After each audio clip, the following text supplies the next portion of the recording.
Now, you're probably wondering why I'm reading the newspaper standing. This is a peculiar Kenyan habit. Kenyans love to read their newspapers while standing. But this story is not about Kenyan habits. It is about new media and the role and the position that traditional media will take from now on. Years ago, print was king. And yes, it was also once referred to as new media. In the East African context, print media has suffered the same fate as most others in the industrialized world. The sector now commands a paltry 21% of advertising revenue, way below what television and radio commands. And now the latest kid on the block, new media, is making inroads into the market. So right now, if I want to watch news, it's you guys as media, go out, find a story, package it in a particular way, tell me to sit down at a particular time, and then start watching it.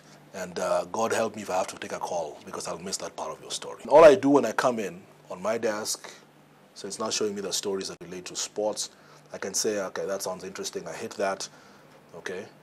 I'm not doing anything fancy. There's no fancy application here. This is out of your operating system. Several printing giants in the East African region have taken their content online. The Business Daily, The Standard, Uganda's Daily Monitor and Tanzania's Citizen have taken on the new platform. It's the way people are now going to be getting to content, and what kind of content, and when they get that content is now completely in control of the people who want the content. Convergence of traditional media has created new and sophisticated platforms for content to be placed online, from still photographs to video and audio content, what is widely referred to as digitalization. The way people operate now is supposedly seamless. I should be able to continue the experience or whatever it is I was doing, regardless of where I am and regardless of what device I'm using to access that. Who then is the main consumer of this medium? According to a research done by Sinovate and Microsoft, young people are accessible through a range of digital touchpoints and engage in a variety of activities throughout the day. And when asked about their online brand engagement, almost a third had talked about a brand on a discussion forum.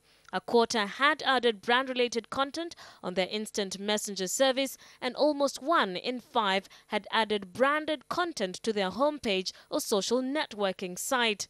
How then are brands expected to behave with this new, more personal outlet?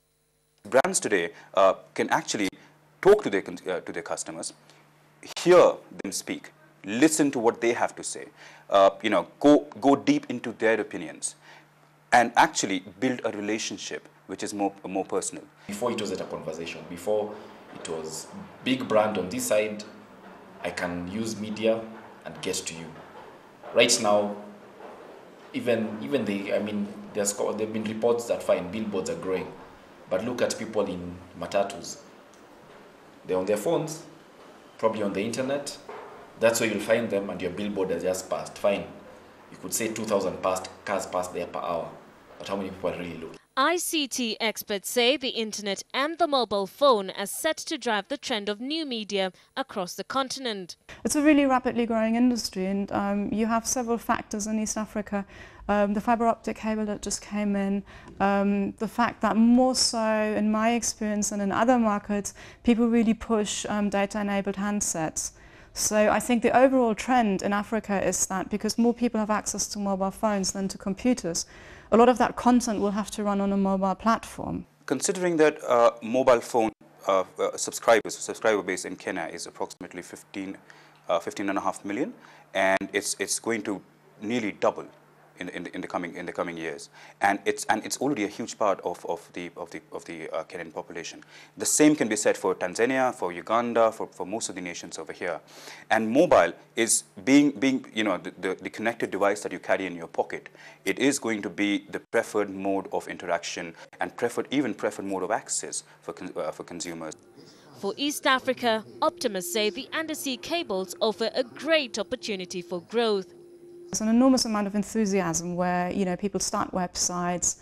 I've seen a whole crop of online shopping websites, for example, coming out recently. So I think there's very much a sort of experimentation period at the moment, and a lot of people are not very clear about the business model behind it, because I look at online basically as a delivery platform. It's not It's not the sort of magic solution. In the industrialized world, some print media firms folded after the internet boom. So what position is traditional media in Africa expected to take? If you look at the debate in the US or in industrialized markets, there are a lot of newspapers that are struggling enormously. They say, you know, all our content is out on the web for free. People are just not buying the daily copy anymore. And I mean, I myself have to say, I go through, say, News Google very systematically looking at what are the topics. That's almost independent from who provides those. And I think this is a question that African media will probably have to look at in exactly the same context. New media is still in a transition phase in East Africa. But with the setup of websites getting cheaper, accessibility and cost of bandwidth becoming more manageable, those in the know feel that this is the industry to watch.